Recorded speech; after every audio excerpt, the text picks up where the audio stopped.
Bueno, estamos en Cuaresma, por lo tanto, quiero hablar un poquito sobre el ayuno y la conversión de corazón. Durante todo el tiempo de la adoración que estábamos teniendo recientemente, ¿verdad? Y tenía la visión de Santa Verónica y ese acto de amor, de limpiar el rostro de nuestro Señor, ese paso al frente, como dijo el Padre Javier sobre San Maximiliano Kolbe en el campo de concentración. A veces nosotros no meditamos lo que significa en el corazón de estos personajes dar ese paso al frente. Sobre todo cuando nosotros vivimos en una cultura donde es tan difícil dar un paso al frente, donde por comodidad o por deseo de no padecer ninguna clase de sufrimiento, nos quedamos estáticos, paralizados, porque el amor se paraliza por el temor. Y creo que debemos entender algo muy profundo para mí, que me quedó como fruto de tanto de la homilía del Padre como de este momento de adoración, es, hermanos, que el amor solo es el único que vence el temor. Y que el amor es lo único que puede hacer que nuestros corazones verdaderamente se abran a la acción poderosa del Espíritu Santo, que ante todo es, ¿cuál es el primer nombre del Espíritu Santo? El santificador. Por lo tanto, cuando estamos hablando de un nuevo Pentecostés, estamos hablando de una profunda conversión de corazón. Hay muchos títulos para el Espíritu Santo, pero el más importante y el primero es el que le da Jesús, el santificador. El que viene y se derrama sobre nosotros para santificarnos, o sea, para hacernos semejantes a nuestro Padre, quien es santo, para restaurar en nosotros la imagen desfigurada que poseemos a causa del pecado. No que fuimos creadas con esa desfiguración, pero nos desfiguramos en el momento en que nuestros padres cometieron el pecado y nosotros lo recibimos por herencia. Pero en el bautismo se borra el pecado. Lo que queda en nosotros es la inclinación, la debilidad, la tendencia a pecar.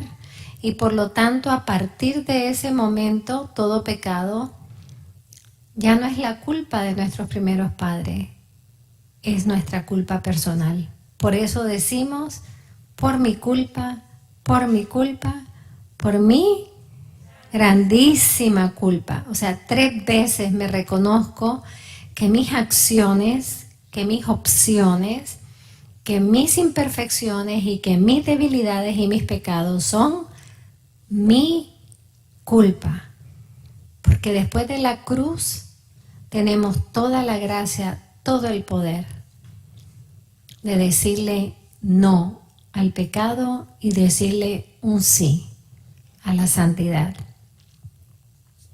Estamos en Cuaresma y Cuaresma es un tiempo particular, no exclusivo, pero particular de escuchar las primeras palabras que Jesús dijera al iniciar su ministerio público, que son: arrepiéntanse y crean en el Evangelio. Este binomio, hermanas y hermanos, nos enseña que sin una verdadera contrición, sin un verdadero arrepentimiento, nosotros no podemos verdaderamente ser hombres y mujeres de fe. Sin una contrición sincera de corazón, nosotros no podemos escuchar de verdad la palabra del Señor y guardarla en el corazón. Me recuerdo una vez que estaba en Lourdes y estaban rezando el Santo Rosario mientras yo estaba, pues, los peregrinos, y yo era una de ellas, pasando por la gruta, dentro de la gruta, y en el momento que me paro frente a la Virgen, yo siempre la quedo viendo, y en ese momento el sacerdote que llevaba y dirigía el rosario dice: tercer misterio luminoso, el Evangelio como anuncio de la conversión. Y dice esta palabra del Señor: arrepiéntanse, crean en el Evangelio. Y yo estoy viendo a la Virgen de Lourdes cuando oigo esto, y tuve una profunda convicción de que debemos de preguntarnos si de verdad nosotros creemos en el Evangelio. No si lo predicamos, no si lo hablamos, no si lo leemos o lo meditamos, que si de verdad lo creemos. Porque si de verdad creyéramos en el Evangelio, nuestra vida sería una imagen viviente, una imagen evangélica, lo que de manera singular y especial las almas consagradas están llamadas a hacer. Es de verdad nuestro corazón un corazón de fe en Cristo y fe en su palabra. ¿Cuántas veces Él dijo: crean en mí? ¿Saben lo que es para Jesús, para su corazón, pedirnos: crean en mí, crean en mis palabras? Y como le dijo a Santa Faustina: si no creen en mí, por lo menos crean en mis llagas. ¿Hasta dónde llega el Señor para llamarnos a una auténtica conversión, arrepentimiento, que es el fundamento de una sana y firme fe? Todo mensaje de conversión que Cristo dio en los evangelios va dirigido al corazón humano. Por eso es que en el profeta Joel, y esto lo leemos, es la primera lectura del miércoles de ceniza. ¿Qué nos dice el profeta Joel? Rasguen vuestro corazón, no nuestras vestiduras. Qué interesante. Porque nosotros vemos en el Evangelio, tal vez en Joel la leemos y no lo entendemos muy bien, pero cuando leemos el Evangelio sí entendemos por qué Joel dijo esto. ¿Ustedes se acuerdan lo que hicieron los doctores de la ley y los fariseos? Cada vez que Jesús decía la verdad sobre sí mismo, ¿qué hacían ellos? Se rasgaban muy indignados las vestiduras, porque según ellos lo que había dicho Jesús era una blasfemia. O sea, ante la blasfemia de Jesús, que no era blasfemia, sino que era la verdad del Hijo de Dios, los doctores de la ley se rasgaban las vestiduras como signo de arrepentimiento. Pero qué lejos estaba su corazón de verdad de estar arrepentidos. Porque si de verdad sus corazones hubiesen estado arrepentidos, hubieran reconocido que Jesús era el Hijo de Dios, el prometido, el profetizado con detalle por Isaías, por Ezequiel. Pero hermanos, es más fácil hacernos los muy piadosos, los muy indignados por las ofensas y de desgarrarnos el vestido, que darnos cuenta que nosotros somos parte directa de los que ofendemos al Señor, con cosas quizás pequeñas, tal vez medianas o grandes. Y por eso Joel dice: dejen de estarse rasgando las vestiduras, que aunque es bueno hacer esos actos externos, no representan que de verdad has rasgado tu corazón.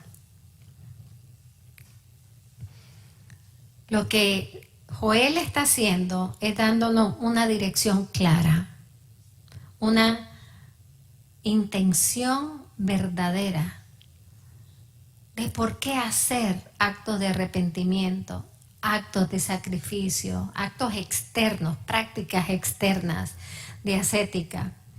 El verdadero sentido de la penitencia, del ayuno, de las prácticas ascéticas, tiene que ser obtener la conversión del corazón. Por eso es imposible, si de verdad lo hicimos de corazón, que no seamos diferentes después de cada cuaresma. Pero esto no se limita a la cuaresma. La cuaresma es como un periodo para darnos más fuerza a toda una vida, de vida ascética y de penitencia y oración. Si de verdad nosotros vivimos estas prácticas penitenciales que nos invita la cuaresma, de corazón nos iremos asemejando al verdadero rostro de Cristo, a sus verdaderos sentimientos de corazón. Joel no nos está diciendo que no son importantes las prácticas externas. Nos está diciendo que hay que hacerlas con la verdadera intención para que obtengan su verdadero fruto, que es la conversión, es adquirir un nuevo corazón. ¿Cómo adquirimos un nuevo corazón, hermanos? Rasgándolos. Porque para arrancar las raíces del pecado hay que rasgar, ¿verdad? ¿Cuántas veces ustedes han trabajado un árbol viejo que ya se está muriendo y ustedes quieren arrancar las raíces? ¿Verdad que cuesta? Que es durísimo arrancar las raíces porque las raíces ya están arraigadas en la tierra. Y no solamente arraigadas, porque han crecido, se han como unido a otras raíces. Y por eso es que usa un verbo tan fuerte, rascar. Sí, si queremos tener un corazón nuevo, tenemos que rasgarlo, tenemos que dejarlo traspasar, como el Señor dejó traspasar su corazón. Debemos dejar ser contradecidos por la palabra del Señor. Hermanos, es imposible llamarnos cristianos y que el Evangelio no nos contradiga, que el Evangelio no nos interpele. Si cada palabra del Evangelio nos muestra cuán lejos nosotros estamos de vivirlo.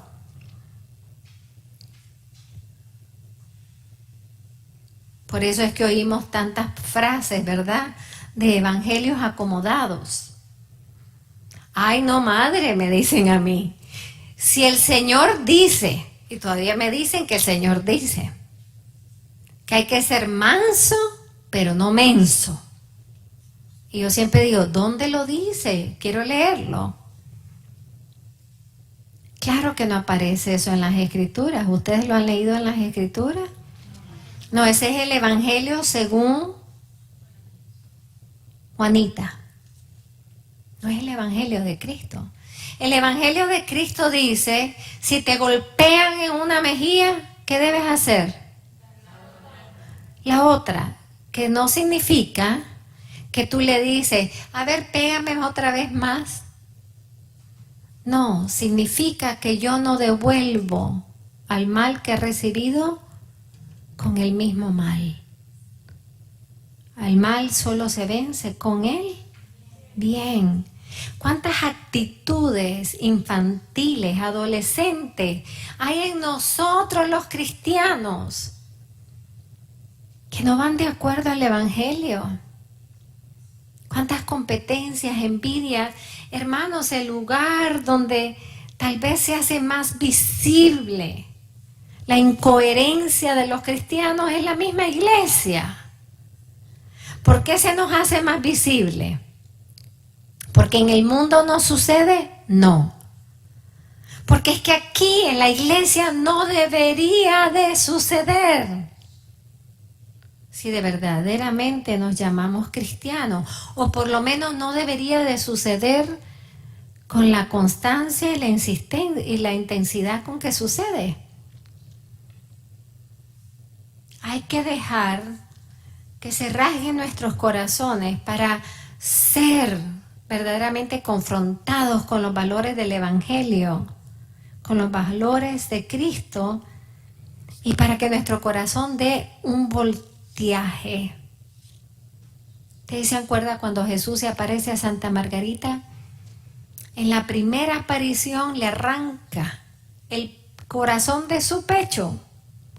Y ella lo experimentó físicamente, que le arrancaron el corazón de su pecho. ¿Y qué hizo Jesús? Metió el corazón de Santa Margarita dentro del fuego de su pecho para purificarlo, porque ella no podría llevar la misión de ser apóstol del Sagrado Corazón con un viejo corazón. Y luego Jesús lo saca de su pecho y se lo pone, se lo regresa, pero ya un nuevo corazón purificado, transformado por los verdaderos sentimientos del corazón de Cristo.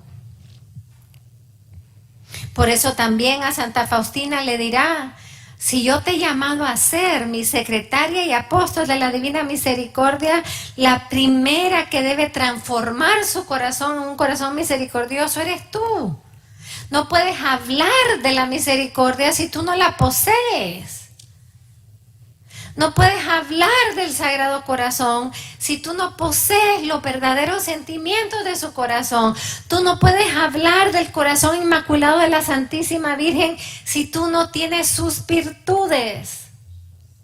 Porque hablar es muy fácil, pero la coherencia entre lo que yo hablo, yo vivo, y lo que yo creo y yo siento, a veces está rota, hermano. Somos incoherentes. El Señor nos amó a amar, no solamente a vivir, nos enseñó a amar, nos enseñó a sufrir, nos enseñó a donarnos, nos enseñó a dar. Todo el Evangelio es una enseñanza de todas las virtudes cristianas y humanas. Incluso lavó nuestros pies, que fue lo que habló ayer en el cenáculo, ¿verdad? Y lo que él sentía en su corazón, ¿soy yo capaz de sentirlo? ¿Soy yo capaz de sentir el amor hacia mis hermanos, mis hermanas? De que todo un Dios se arrodilla ante el hombre. Inimaginable su amor. El hombre se arrodilla ante Dios. Pero el amor tiene otra medida. Y todo un Dios hecho hombre se arrodilla ante su hermano para lavarle los pies, limpiárselos como símbolo de que su sangre y su agua limpiarían sus corazones. Y después que nos dijo, a mí me encanta cómo culmina, les he dado un ejemplo. Lo que yo he hecho aquí, esto no solamente es historia de lo que hace Jesús. Esto es la historia de todo discípulo de Cristo. Lo que yo he hecho con ustedes, ustedes deben hacerlo con sus hermanos. Entonces, hermanos, ¿qué excusa tenemos? ¿Por qué justificamos nuestras acciones en vez de llamarlas tal y cual son? Jesús está llamando a sus discípulos en ese momento a lo que el amor demanda y requiere. Morir a uno mismo, morir al viejo ser. Es imposible mantener aspectos del viejo ser y al mismo tiempo transformarnos en un nuevo ser. No, hermanos, hay que morir al viejo ser, dijo el Señor. Porque si mantenemos algo del viejo ser, o sea, del viejo pellejo, y queremos guardar el nuevo vino que es la vida de Cristo en nosotros, ¿qué le pasa al pellejo? Se rompe y es incapaz de sostener la gracia. Por eso Jesús dijo en Mateo 16 a los discípulos, bien claro, Jesús no habló nada florido, a contrario de nosotros. Jesús fue muy claro y directo. El que quiera ser mi discípulo, el que quiera, no está obligando a nadie, pero el que quiera ser discípulo de Jesús, el que se llame discípulo de Jesús, tiene que negarse a sí mismo. Tiene que tomar su cruz y seguirle. O sea, ¿cómo le vamos a seguir? Negándonos a nosotros mismos y cargando la cruz. No es un seguimiento fácil, hermanos.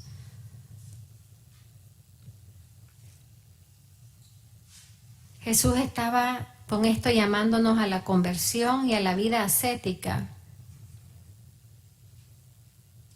El Señor nos propone en Cuaresma, a través de la iglesia, 3 cosas. Oración, ¿qué más? Ayuno y penitencia. Pero ayuno y penitencia son las 2. ¿Cuál es la 3? Limosna, que podríamos llamarle mejor caridad.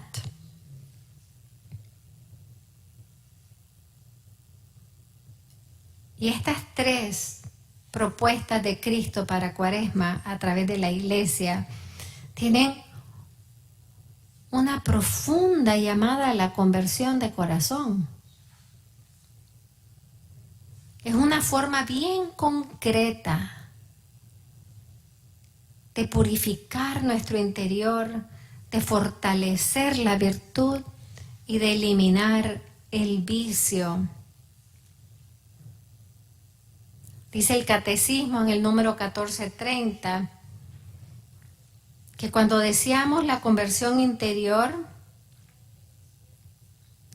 verdaderamente, esto inspira gestos visibles, inspira gestos y obras de penitencia y de ascética, como el ayuno, la negación de cualquier cosa a la que yo estoy atada o atado.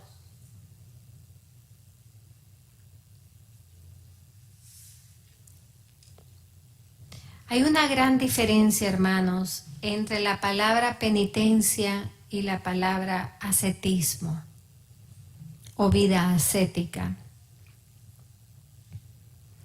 Cuando el Señor o la Santísima Virgen pide que tengamos una vida de penitencia, nos están pidiendo que hagamos actos de penitencia por el pasado, por los pecados que hemos cometido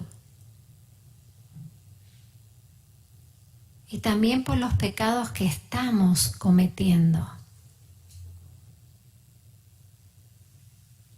O sea, es necesario hacer penitencia por un pecado cometido o un pecado que estoy cometiendo. Es necesario actuar un acto, hacerlo concretamente y visiblemente, porque eso revela que estamos verdaderamente arrepentidos y que también estamos dispuestos a hacer algo que es necesario y es parte de una buena confesión. El propósito de enmienda, que quiere decir el propósito de la reparación. Si yo he hablado mal contra alguien, ¿cómo yo manifiesto mi arrepentimiento, hermanos? Yendo donde esa persona, directamente donde esa persona y pidiéndole perdón. Pero también yendo donde cada persona con la que hablé mal. Quiere decirle que ambos, tanto la penitencia como la vida ascética, son necesarias para el itinerario de crecimiento en la santidad. Porque nosotros nos vamos moviendo interiormente entre el futuro, el pasado, el presente. O sea, yo no puedo tener un presente sano, un presente limpio, puro, de apertura total a la gracia del Espíritu, si todavía yo estoy atado o atada a los pecados del pasado, o a los resentimientos del pasado, o a las heridas del pasado. Y yo no puedo, si hoy yo no hago de verdad prácticas de vida ascética, no puedo crecer para en el futuro llegar a la estatura de Cristo. El término ascetismo viene de la palabra griega askesis, que significa el ejercicio, el entrenamiento que hacen los atletas en preparación para participar en un juego. Hermanos, para los que están en deportes seriamente, saben lo que el entrenamiento de un atleta requiere, demanda. Las restricciones. A mí me impresiona cuando he hablado con atletas lo poquito que pueden comer, de lo que pueden comer, a qué hora deben de comer, cuánto tienen que dormir, cuánto no pueden dormir, cuántas horas de ejercicio. O sea, su vida entera está restringida, delimitada por la meta que tienen. Y hermanos, nosotros los cristianos, qué tragedia ayunar. Qué tragedia sentir un poco de hambre en el estómago. Es un pecado quejarse del ayuno, hermanos. Y lo digo con todo el corazón. Es un pecado quejarse del hambre que paso el día de ayuno. Solo para que se recuerden. 40% de la humanidad pasa esa hambre todos los días. Pero nosotros acostumbrados a comer cuando queremos y lo que queremos, toda restricción nos suena a opresión. Qué malcriados somos los cristianos, hermanos. Y lo tengo que decir con la palabra que la creo. Qué malcriados somos. Y nos creemos heroicos si ayunamos. Pregúntenle eso a un niño de nuestros países, que a veces pasan días de días sin comer nada. ¿Cuánta gente muere de hambre? Y nosotros, por sentir un poquito de vacío, un día de ayuno, creemos que nos vamos a morir. No, hermanas, el ayuno no mata, el ayuno da vida. Lo que mata es tu carne, pero le da vida a los valores más importantes que debe haber en nuestro corazón. Da vida a la caridad, hermano, porque el pan que no te comiste, la comida que no te comiste, repártela a quien nunca tiene que comer. Hermanos, para ganarse una medalla de oro, para ganarse una corona terrena, dice San Pablo, hacen todos estos sacrificios. Y nosotros, si los atletas se privan de todo y corren con todo esfuerzo para alcanzar la meta, ¿nosotros qué hacemos, hermanos? ¿De verdad nosotros nos privamos de todo? ¿Nos ponemos restricciones en un mundo contemporáneo donde no hay limitaciones ni restricciones? Los cristianos tenemos que ser gente de moderación. Y la moderación es la restricción de nuestros apetitos. No solamente el del estómago. De nuestras pasiones bajas. De nuestros caracteres.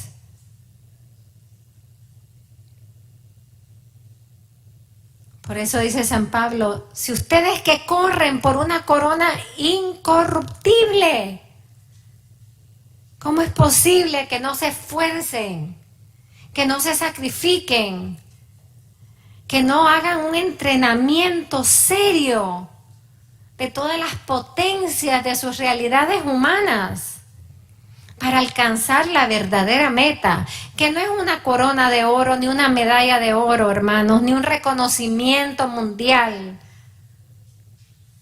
La meta es la corona celestial. Por eso dijo San Pablo, y me encanta, dice, por eso yo mismo golpeo mi cuerpo. ¿Qué significa esto? Yo mismo aprieto mi cuerpo, yo mismo lo someto a restricciones. Y no solamente el cuerpo, la mente, los sentimientos, los afectos, el corazón, mi forma de relacionarme, todo lo someto, dice San Pablo, y lo esclavizo. No es que me esclavice, no. Nadie me puede esclavizar. Yo mismo me esclavizo, quiere decir, yo mismo actúo con dominio propio, que es uno de los dones del Espíritu Santo, uno de los frutos, el último, dominio propio. Muy olvidado a propósito, ¿ah? Casi nadie se confiesa de ello. ¿De dónde vienen las quejas? De la falta de dominio propio. ¿De dónde vienen las exigencias a la comodidad? De la falta de dominio propio. ¿De dónde vienen las exigencias de atención? De la falta de dominio propio. Hay que esclavizar, hay que dominarnos a nosotros mismos. Porque dice San Pablo, no sea que yo, San Pablo, si no hago eso, si yo mismo no golpeo mi cuerpo, no esclavizo mis apetitos, no sea que yo que he proclamado el Evangelio, resulte que yo quede descalificado. Y hermanos, lo hemos visto. ¿Cuánto hemos visto ya? ¿Cuánto hemos visto? Demasiado. Demasiadas personas que han predicado el Evangelio, que le llaman hasta famosos. El Evangelio no es para la fama, hermanos. El Evangelio es un don gratuito, no es para tu beneficio ni para tu vanagloria. Es una ofensa que a alguien que predica le digan, usted es famoso. Cristo no dio su vida para que nosotros habláramos de Él y nos hiciéramos famosos. Pero vamos a ver cuántos predicadores famosos, cuántos que han alcanzado las famosas alturas o carrerismos eclesiales han quedado descalificados. Porque su propósito no fue servir, su propósito no fue donar la vida. Porque detrás de todo lo bueno que supuestamente hacían, estaba el pecado del orgullo, de la vanagloria y la vanidad.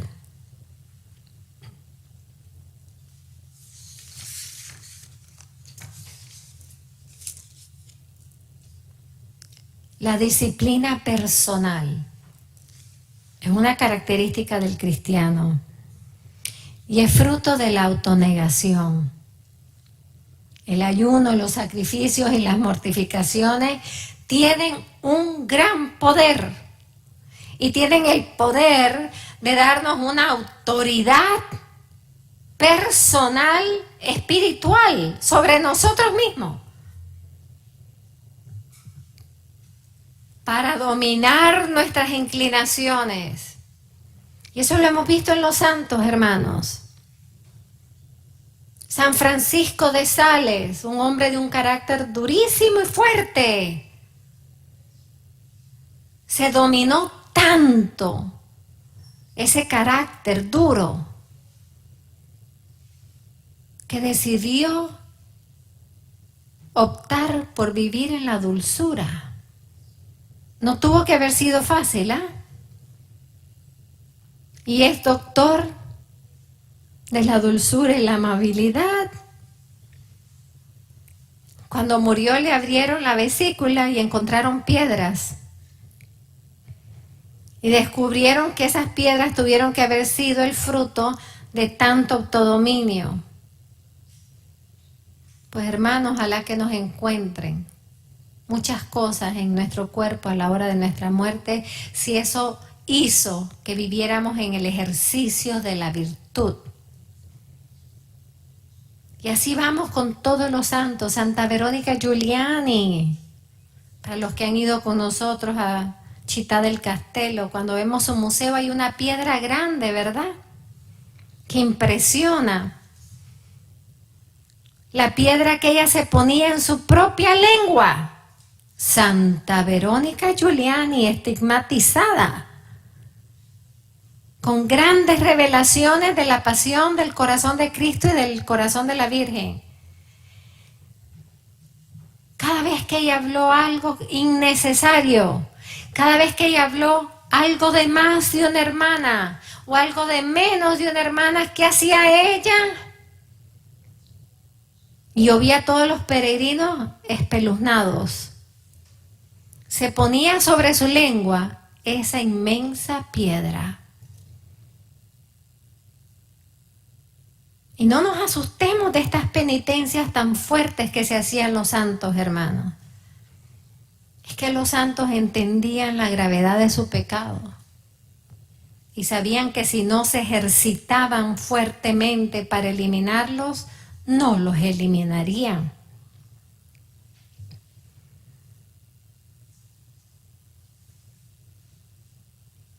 Tenemos tantos ejemplos de hombres y mujeres que porque han vivido una vida diaria de negación propia, de sacrificio, de ascetismo, pudieron dar el gran sí al Señor y nunca negarlo. Hermanos, nosotros tenemos que prepararnos para no negar al Señor. Y me puede decir, madre, jamás lo voy a negar. Mentira. San Pedro dijo lo mismo. Jamás te negaré, Señor. ¿Y quién fue el primero en negar al Señor? San Pedro. No nos confiemos de no negar al Señor.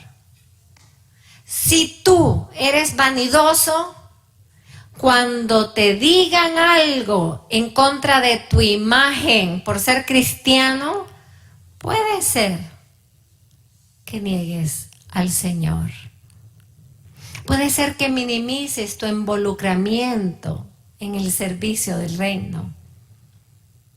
Si tú eres orgulloso o orgullosa y en tu familia espiritual o en tu grupo alguien te humilla, ¿qué va a pasar? Te vas y renuncias a la voluntad de Dios porque me humillaron. Porque no nos entrenamos a la humildad. Porque no nos entrenamos a arrodillarnos ante nuestros hermanos. Y nos justificamos. Tengo que cambiar mis pensamientos. Hermanos, si tus pensamientos son pensamientos de hombres, ¿qué le dijo el Señor a Pedro por tener pensamientos de hombres? Apártate de mí, Satanás. Lo más duro que se le puede decir a una persona. Porque los pensamientos terrenos se oponen a los pensamientos de Dios que no son iguales a los nuestros. Los pensamientos nuestros, si no son inspirados por el Evangelio, si no están transformados por el Evangelio, hacen que nuestra lectura de los hechos, nuestra lectura de las personas, estén manchadas. ¿Y cuánto nosotros podemos decidir por percepción? ¿Y desde cuándo la percepción es el fundamento de un auténtico discernimiento? Si no nos sacrificamos a diario, si no nos negamos a diario, no nos vamos a negar cuando vengan los momentos más difíciles. Vimos el ejemplo de San Maximiliano Kolbe, ¿verdad? ¿Cómo pudo él dar un paso al frente y dar su vida por otro en el campo de concentración, donde no tenía ni la compañía de sus hermanos, ni el consuelo de la capilla, de la ciudad de la Inmaculada? ¿Cómo pudo él hacer un acto tan heroico de amor si no es porque diariamente en su vida hacía actos heroicos de amor? Hay que entrenarse duramente en la vida para poder ser fieles y para poder dar un gran sí en el momento más difícil. San Joseito, ese santo reciente de la cristiada que celebramos en febrero. Ese niño todos los días, cuenta su madre en el testimonio que dio para su canonización, se negaba, hacía un sacrificio físico y espiritual. Y esto era antes que hubiera cristiada, lo hacía por convicción de que era la única manera de formar su carácter para ser un verdadero discípulo de Cristo. Y por eso cuando empezó la persecución de los cristianos, este niño de 12 años se enlista en la cristiada. ¿Y cuál era toda su meta? Defender a Cristo Rey, a la Virgen de Guadalupe y a sus hermanos. Y como no lo dejaban tomar armas, ¿qué hacía? Cuidaba con un amor a todos los heridos, limpiaba los caballos de los soldados. O sea, él no se quedó sentado, ay, no puedo hacer nada. No, se sacrificaba por los demás. Hasta que le tocó dar su gran sacrificio. Cuando va detrás de su general por fin en un caballo. Y al caballo del general le disparan y el general cae. ¿Y qué hace él? Se baja de su caballo y se lo da al general y le dice, usted es más importante que yo. Y al hacer eso, se quedó ahí. Por lo tanto, se quedó vulnerable para ser aprendido. Y efectivamente lo cogieron preso, lo torturaron terriblemente. Le rajaron todos sus pies. Y después le hicieron caminar millas en terreno pedregoso, descalzo, sobre sus llagas, como Jesús en el Calvario. ¿Y qué hacen todavía para torturarlo? No solamente físicamente, torturarlo emocionalmente. Le llevan a su madre al pie de la tumba que habían cavado para él. Para que él, al ver a su madre y ver las lágrimas de su madre, se arrepintiera. Y todavía le dicen, mira a tu madre, va a quedar sola, porque él era único hijo. Y él se voltea donde su madre. Y aquel niño da una respuesta que todos nosotros no pudiéramos dar todavía. Mamá, no te preocupes. Nunca ha sido más fácil ganarse el cielo como ahora. Hermanos, si nosotros tenemos esta palabra, esta frase en nuestras casas, jamás ha sido más fácil ganarse el cielo que cuando yo me sacrifico, cuando yo ayuno, cuando yo hago penitencia, cuando yo hago una vida ascética. Yo les aseguro que en los momentos de la gran prueba estaremos fuertes y listos, como lo estuvo la madre de los macabeos. Una mujer de oración y ayuno, dicen las escrituras. Esa oración y ese ayuno la fortaleció a ella en su maternidad para cuando vino la persecución, ella instigaba a sus hijos a donar la vida por Dios y enfrente de ella los mataban. Hasta que ella fue la última No, hermanos, la penitencia y la vida ascética no es un adorno de Cuaresma, es el fundamento de la fortaleza de nuestro discipulado.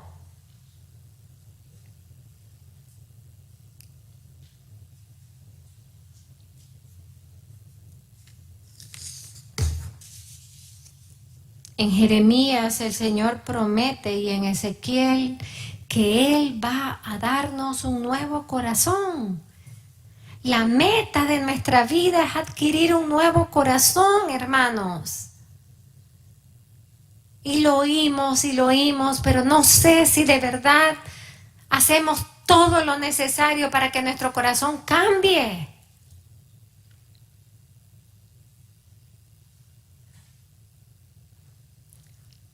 Nosotros debemos, de verdad, en Cuaresma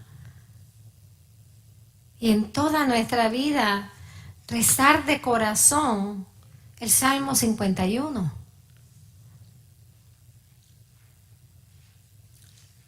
Crea en mí, Señor, un corazón puro. Renueva en mí un corazón listo para ti. No me apartes de tu rostro. No tomes de mí el Espíritu Santo, porque sin el Espíritu Santo no puedo alcanzar la santidad. Restaura en mí la alegría de la salvación. Hermanos, la salvación es alegría. La buena nueva del Evangelio es alegría. Solamente no es alegría cuando esa buena nueva contradice nuestra carne.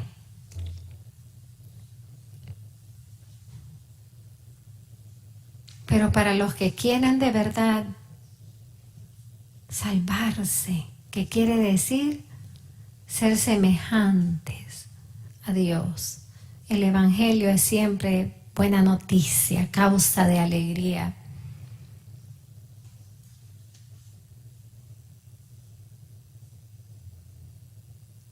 ¿Por qué ayunar, hermanos? ¿Qué significa ayunar? Una de las grandes peticiones de la Iglesia para nosotros es limitar la cantidad de comida y de agua que yo reciba. ¿Imitando a quién? A Cristo mismo, que pasó 40 días y 40 noches sin comer ni beber.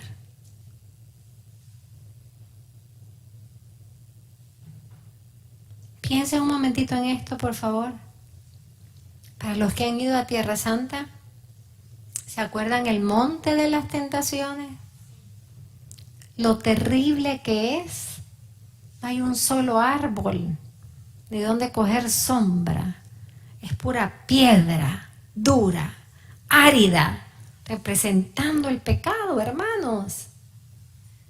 Y después de bautizarse, ¿a dónde lleva el Espíritu Santo a Cristo? Al monte de las tentaciones. Y nosotros queremos que después de tener una experiencia poderosa del Espíritu Santo, vamos a andar gritando: victoria, victoria, victoria. La victoria está en el triunfo del hombre sobre el pecado. Pues el Espíritu Santo lo llevó a ese espantoso monte. Pura piedra, pura aridez. Hermanos, no hay una planta en ese monte. Y ahí Jesús pasó, ¿cuánto? 40 días. O sea, no se iba en la noche a tomar una sopita. No se iba en la noche a coger un pedacito de pan a una de las casas vecinas. De día y de noche, sin comer ni beber. ¿Cuánto hay que arrepentirnos de nuestro exceso en la comida, hermano. Especialmente en este país.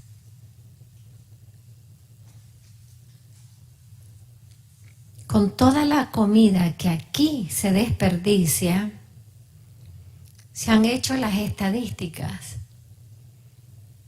que la mitad de la humanidad comería en abundancia por un año. O sea, con lo que se desperdicia cada año, la mitad de toda la humanidad comería en abundancia. Hermanos, es un pecado que yo no sé si nos confesamos de ello. Comer más de la cuenta se llama gula. Es un pecado quejarnos cuando comemos lo mismo. Por lo menos hay comida.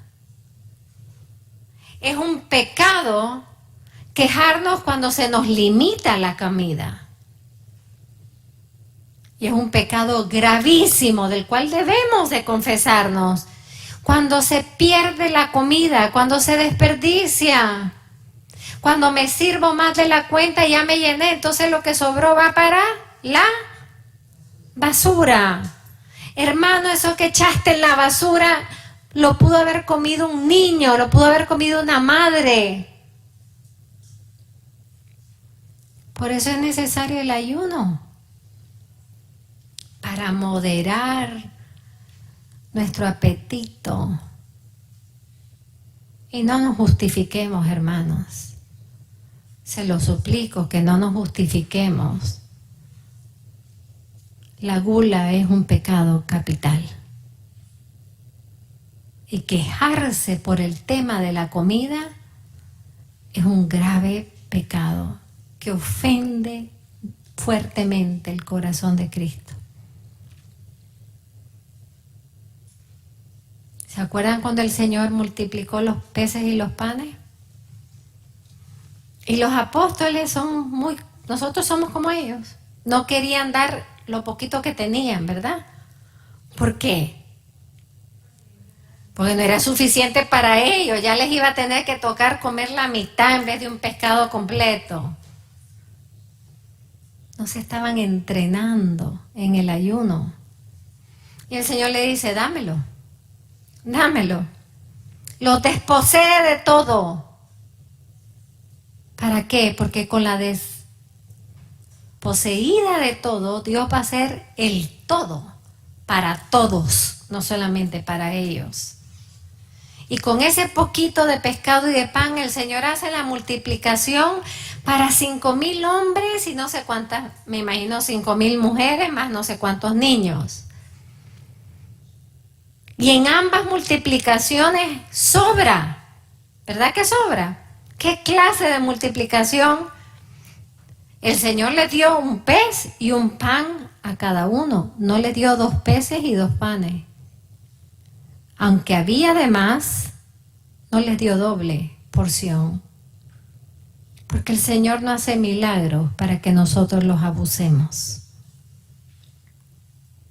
Y sobraron canastas de pescado y pan. ¿Y qué dijo el Señor? Recójanla. Lo que ha sobrado, pónganlo en canastas. ¿Para qué? Ahí vemos que el Señor está en contra del desperdicio, ¿ah? El Señor dice, pónganlo en canastas. ¿Para qué? Para que mañana cuando salgamos a predicar, vayamos dándole a los que tienen hambre de lo que nos ha sobrado hoy. El ayuno tiene un poder grandísimo, hermanas y hermanos. Tanto en el Nuevo Testamento como en el Antiguo Testamento. El Antiguo Testamento está lleno de eventos poderosos en que el ayuno está envuelto. No puedo mencionarlos todos. En Levítico vemos que el Señor ordena un día de ayuno como expiación y purificación. O sea, tiene el poder de expiar y purificar nuestros pecados. En Joel como signo de arrepentimiento. en Éxodo como preparación para las manifestaciones que Dios va a hacer. Cada vez que Dios se va a manifestar, mandaba a su pueblo a ayunarse para que estén preparados para recibir la manifestación de Dios. O sea, entre más nos vaciamos de nosotros mismos, más estamos perceptibles, sensibles a las obras de Dios. En Jonás, ustedes saben la historia, que él va por todo Nínive proclamando ayuno y penitencia, porque venía un gran castigo para Nínive, anunciado por Dios. Y mientras Jonás está pidiéndole al pueblo, viene un castigo, ayunen, hagan penitencia. Como el pueblo respondió, ¿qué hizo el Señor? No mandó el castigo.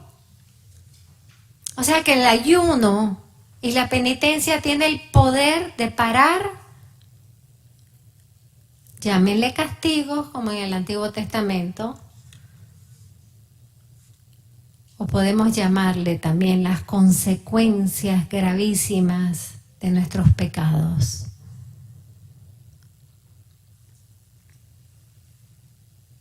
En Jueces vemos que ellos ayunan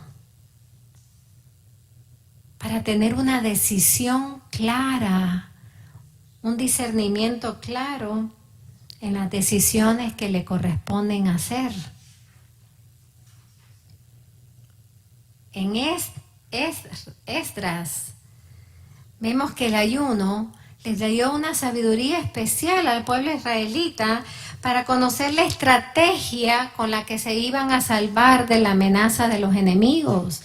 Para conocer estrategia. El Señor quiere darnos estrategias en las batallas, hermano. Si Él nos dijo, van a caminar entre lobos, vayan como mansos, como palomas en su corazón, pero astutos para no caer en las trampas de los enemigos. Pues el ayuno nos da esa estrategia. En el Salmo 35, David ayuna cuando está siendo perseguido injustamente. Salmo 109, el ayuno para recibir la ayuda de Dios. En el Salmo 35, el ayuno rompe el orgullo y trae humildad. En Isaías 58, el ayuno hace que Dios revele su voluntad a los hombres. En Judith 4, vemos que cuando está la amenaza de Nabucodonosor, Judith junto con todos los israelitas oran y ayunan. ¿Y qué sucedió? Que Judith pudo entrar en la tienda de Nabucodonosor y cortarle la cabeza. Y ya no se diga Esther, la reina Esther, nuestra amada reina Esther, que a propósito de ella es un símbolo clarísimo de nuestra Madre Santísima. Todos ustedes saben la historia de Esther. Las trampas de unos enemigos habían logrado manipular la mente del rey. ¿Para qué? Para aniquilar al pueblo judío, aniquilarlo completamente. Y Mardokai, que era parte de la corte del rey y era tío de Esther, va donde ella y le cuenta los planes que él se ha dado cuenta de que este hombre quiere aniquilar y va a manipular la mente del rey. Incluso va a haber un decreto aniquilando a todo el pueblo. Y ahí es la famosa frase que tanto cantamos. Cuando Mardokai le dice, quizás para este momento has nacido, quizás para este momento es que Dios te hizo reina.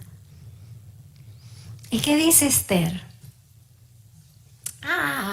Yo soy linda, tengo poder, mi esposo está enamorado de mí. No.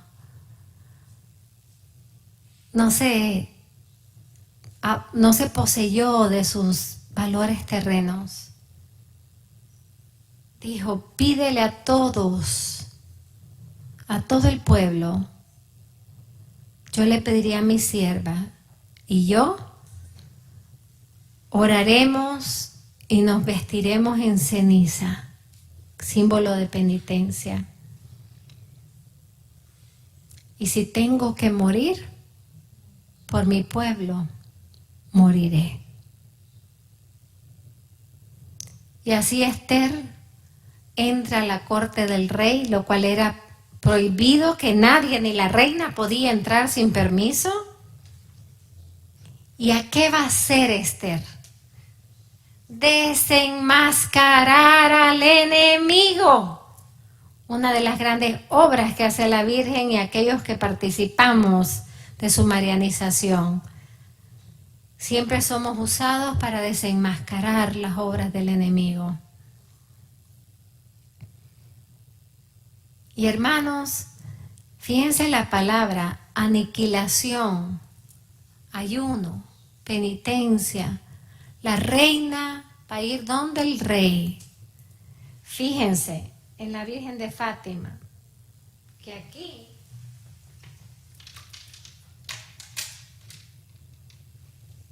tiene una estrella. Esther significa estrella. La Virgen de Fátima se aparece al inicio del siglo XX, en el medio de la Primera Guerra Mundial, como la nueva Esther,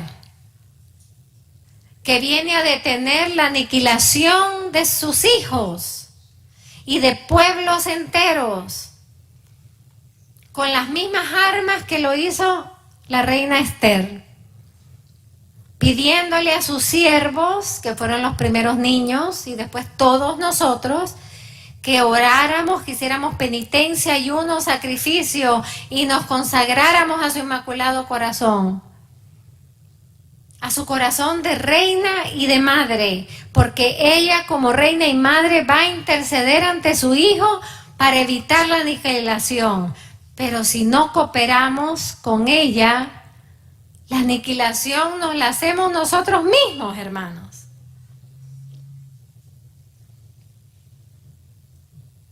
Esther, qué mujer más valiente. Pero ella no entró a la corte vestida de reina. Entró a la corte llena de cenizas. Después de ayunar 3 días y 3 noches. Ella con todo su pueblo. Y ya sabemos el final de la historia, cómo con su inteligencia no humana, espiritual, desenmascara el plan de Amán. El que sale aniquilado es Amán. Y el rey no solamente no aniquila al pueblo, sino que decreta la protección para siempre de los judíos, de los israelitas. En el Nuevo Testamento, hermanos, está lleno del ayuno. Está lleno de la importancia de la penitencia y el sacrificio. En Mateo 4, Jesús en el desierto está rezando y orando y ayunando por 40 días para prepararse para su ministerio público. ¡Wow! Todo un Dios hecho hombre se tiene que preparar para su ministerio público.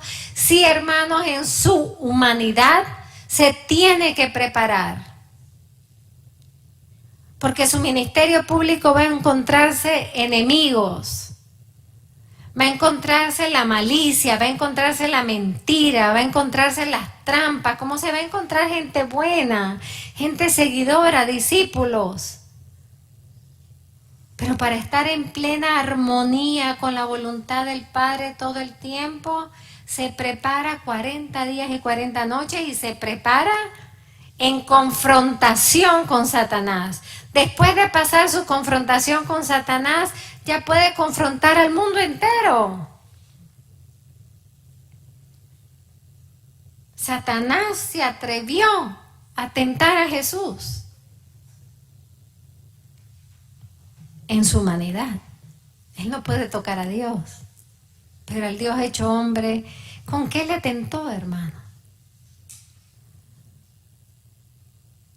Con las tres armas que siempre nos tienta: placer, poder, dominio, posesión. Y a cada uno Jesús responde con obediencia a la palabra del Padre. Marcos 9, cuando los apóstoles están exorcizando y no se va el demonio. ¿Y qué les dice Jesús? Hay cierta clase de demonios que no se pueden sacar si no es a punta de oración y ayuno. No solo oración, ayuno. Hermanos, yo creo que Jesús en estos tiempos nos dice lo mismo. Los demonios de este tiempo no se pueden liberar si no es con oración, ayuno y penitencia.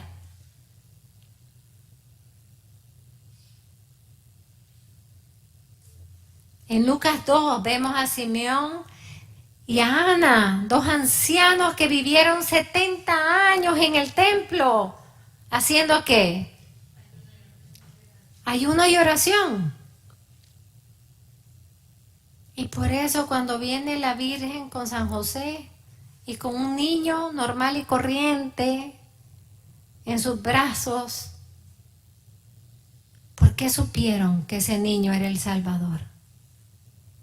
Porque el ayuno, junto con la oración, te sensibiliza para percibir la presencia de Dios en todo y en todos. En Lucas 4, el ayuno fortalece el espíritu y nos unge con el poder del espíritu para cumplir nuestra misión. En Hechos 13, capítulo 2, antes de elegir a cualquier persona para cumplir una misión en las comunidades, en las primeras comunidades, en esas iglesias domésticas, antes de escoger a nadie para ser el líder de esta familia, el líder de esta comunidad, ¿qué hacían? Lo mismo que hizo Jesús antes de escoger a sus apóstoles. ¿Qué hizo? Ayunó y oró toda la noche. Pues ellos oraban y ayunaban para escoger a quién elegir. Y solamente después que de orar y ayunar, y que tenían la claridad de saber quién era, quién Dios quería, es que le imponían las manos y lo enviaban en misión. Esto me recuerda mucho a Juan Pablo, San Juan Pablo II, que ya se supo para su canonización que antes de consagrar obispos, ¿qué hacía? Hacía 3 días de ayuno completo. Y en la noche anterior, como venía tal vez de la tradición carmelita, de la noche anterior de consagrar obispos, o sea, sucesores de los apóstoles. 3 días de oración y la noche anterior se latigaba, reparando por los pecados de los obispos y pidiendo que los que le iba a consagrar no los cometieran. Creo, hermanos, que tenemos que ayunar mucho por nuestros pastores. En Hechos 14, los presbíteros de cada iglesia eran escogidos después de oración y ayuno. Y San Pablo nos dice en Colosenses: me regocijo en mi sufrimiento. Y después hace toda una lista de cuáles son, ¿verdad? Una lista impresionante. Dice, me regocijo en mis sufrimientos, porque yo los llevo a causa de ustedes. Eso es el amor paterno, hermanos. Y así completo en mi carne lo que falta en las tribulaciones de Cristo en favor de su cuerpo, que es la iglesia. Esto no quiere decir que el sacrificio de Cristo fue incompleto. Lo que quiere decir es que el sacrificio de su cuerpo místico, que somos nosotros, es bastante incompleto. Porque nosotros, siendo su cuerpo místico, tenemos que vivir el mismo sacrificio, cargar la misma cruz, vivir la misma penitencia, el mismo ayuno, la misma oración de Cristo. Entonces él dice, yo llevo en mi carne lo que le falta a ustedes. Lo hago por ustedes y también para suplirles lo que ustedes no hacen como cuerpo místico de Cristo.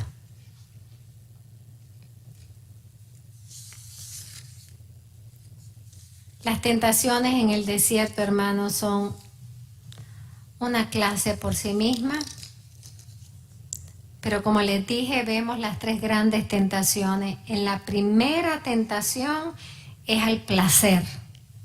Jesús tiene hambre. ¿Cómo no va a tener hambre si tiene 40 días y 40 noches sin comer ni tomar nada? ¿Nosotros qué decimos? Ay, ya es viernes, son las 12 de la noche, ya pasó el día de ayuno. ¡Qué bajeza, hermano!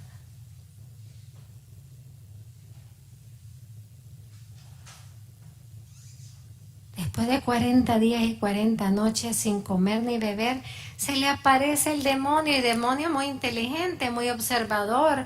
Ah, ya tiene que estar muerto de hambre. Lo voy a tentar a que coma. Y le dice, mira, debes de tener hambre, cambia las piedras en pan. ¿Y qué le contesta Jesús? No solo de pan vive el hombre, sino de toda palabra que nace de la boca de Dios. Aquí hay un significado gigante, hermano. ¿Qué es lo que el demonio quiere? ¿Por qué lo está tentando? Porque el demonio sabía que el que iba a salvar al hombre era el Dios hecho hombre.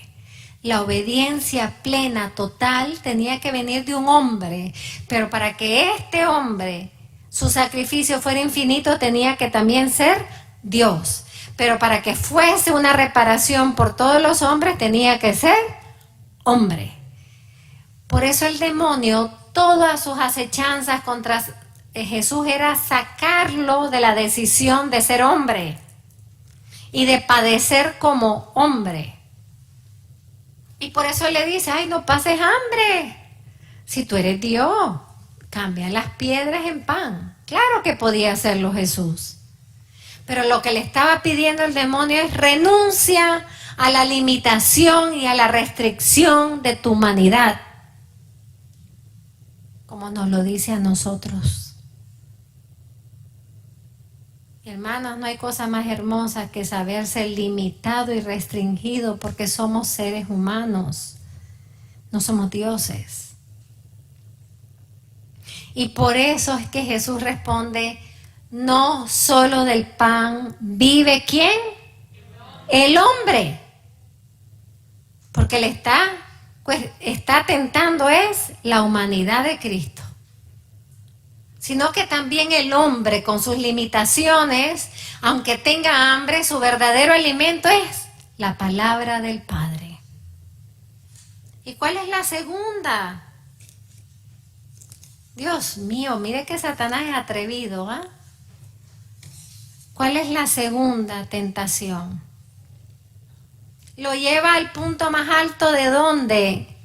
Del templo. Y le dice, si tú eres el Hijo de Dios, tírate, que te van a recoger los ángeles. No vas a padecer. Te van a venir a servir.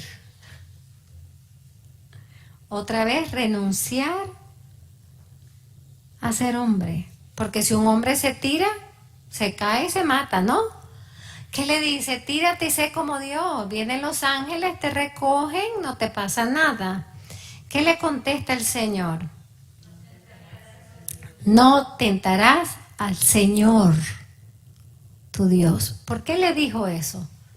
Porque Él le dijo, si eres el Hijo de Dios. Está aquí tratando de ver cuán cierta es la divinidad de Cristo. Y al decirle, no tentarás al Señor tu Dios, está diciendo, sí soy Dios, yo me puedo tirar y me recogen no solamente unos ángeles, las 9 coros de ángeles, pero sería renunciar a ser hombre. Jesús no renuncia a ser hombre para poder salvarnos, hermanos. Y la tercera tentación lo lleva al pico de la montaña, va escalando, ¿no? Lo lleva al pico de la montaña y se atreve a decirle, le enseña todos los reinos del mundo y le dice, póstrate ante mí. ¿Se imaginan eso? Póstrate ante mí y adórame. Lo que están haciendo tantos hombres y mujeres. Por eso el satanismo ha crecido en nuestra época. Póstrate ante mí en adoración y yo te voy a dar todos estos reinos. Eso es lo que está detrás del satanismo, el deseo de poder, de posesión, sin saber que se vuelven entonces esclavos. ¿Qué le contesta el Señor? Vete de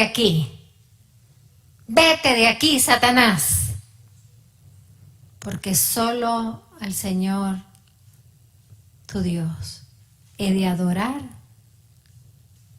y de darle culto. O sea, hermanos, hay que mortificar ese deseo exagerado de placer.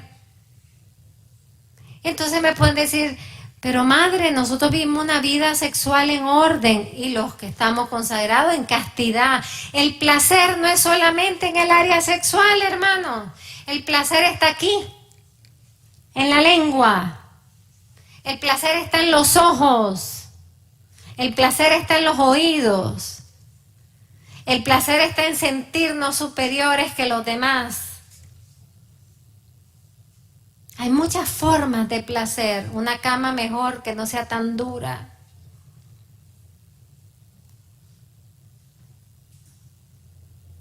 Por eso el Señor dijo, el que quiera seguirme, que sepa que yo no tengo dónde reposar la cabeza. El poder. ¿Cómo nos gusta el poder? A mí no. ¿Cómo nos gusta el poder? ¡Qué tontería!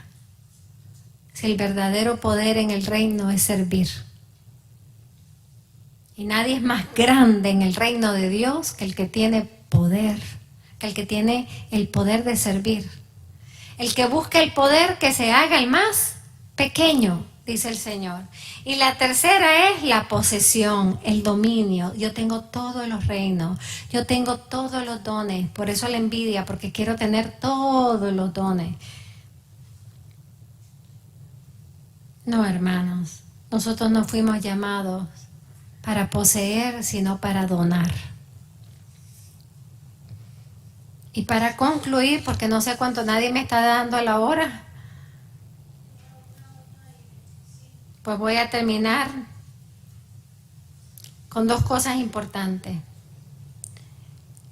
El hombre no vive solo de pan, sino de toda palabra que sale de la boca de Dios. Aquí el Señor nos relaciona el ayuno con una disposición importante.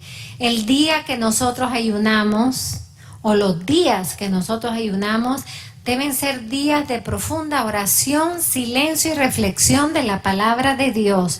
Porque si no me alimento de pan, tengo que alimentarme de la palabra que sale de la boca de Dios. Y segundo, el ayuno debe despertar en nosotros un gran amor por la Eucaristía, por recibirla. Porque el Señor mismo dijo, no trabajen por el pan perecedero, sino por el pan de vida eterna. Por lo tanto, los días de ayuno, que nuestro estómago está vacío, qué bueno. Porque cuando entre Jesús, va a estar todo vacío, va a estar Él plenamente en nosotros. Vamos a despertar un amor por el pan que es imperecedero. ¿Por qué ustedes creen que la iglesia establece un ayuno eucarístico? Antes del concilio era a partir de medianoche. Después fueron 3 horas, ahora es 1 hora. Hay gente que ni siquiera lo hace por 1 minuto. Y hay un propósito del ayuno eucarístico, es vaciar nuestro cuerpo, darle una morada vacía al Señor para poder recibirlo y que ser llenados de Él. Hermanos, la Virgen nos ha pedido en todas sus apariciones, las aprobadas y las que están en estudio en este último siglo, con gran urgencia nos ha pedido orar y ayunar. Escuchemos a nuestra Madre. Ya desde Fátima hasta nuestros tiempos no hay una aparición en que ella no hable de oración y ayuno. Ha dicho, el ayuno tiene el poder de prevenir grandes desastres naturales y de parar las guerras. Entonces todos estamos diciendo, ¿cómo están aumentando los desastres naturales? Y yo me pregunto, si nos preguntamos, ¿cómo dijo la Virgen que los podemos parar? Ayunando. La Virgen ha dicho, la práctica del ayuno obtiene que se puedan realizar todos los planes que Dios tiene para vosotros. Esa es la importancia de nuestro ayuno también. Abrir las puertas al Señor para que realice sus planes, para quitarle el poder a Satanás de obstaculizar los planes de Dios. La Virgen ha dicho, les invito a la oración y al ayuno, porque con su oración y ayuno ustedes me ayudan. Hay que ayudar a la Virgen, ella está peleando una batalla muy ardua. Con su oración y ayuno me ayudan a poder realizar el plan de Dios y así obligar a Satanás a que deje de instigar a las almas. Miren qué poderoso mensaje. Y ella repite lo que dijo su hijo, porque hay ciertos demonios que solo con oración y ayuno se van. La Virgen ha dicho, oren y ayunen, porque solo de esta manera ustedes serán capaces de comprender de verdad lo que es el pecado. En una época donde se ha perdido el sentido del pecado, hermanos. Y si no comprendemos el sentido del pecado, no nos confesamos. Por eso han bajado las confesiones, aunque gracias a Dios con la pandemia están subiendo. Por eso los santuarios marianos son repletos de confesiones, porque la Virgen despierta en nosotros el sentido del pecado. Interesantemente, en sus 2 últimos mensajes, los mensajes que están en estudio, la Virgen de Medjugorje en enero dijo, los vuelvo a llamar a la oración y al ayuno. Decídanse por la conversión y solo con oración y ayuno la alcanzarán. Y en el reciente de febrero vuelve a decir, queridos hijos, Dios me permite estar con ustedes todavía, vuelvo a llamarlos a la oración y al ayuno, porque solo la oración y el ayuno, interesantemente menciona esta frase, que la había mencionado al principio, puede suspender las guerras. Hermanos, hay muchas guerras en nuestro tiempo, espirituales, ideológicas, guerras contra el Evangelio, guerra contra Cristo, guerra contra los cristianos y también guerra contra la verdad, guerra contra el ser humano, contra la dignidad, contra el verdadero sentido del género. Y también, ¿por qué no? La paz del mundo está muy vulnerable, hermanos. ¿Y por qué la Virgen, después de tantos años, volvió a decir: oren y ayunen para detener guerras? Tenemos tantas guerras, solo la oración y el ayuno podrá detenerlas.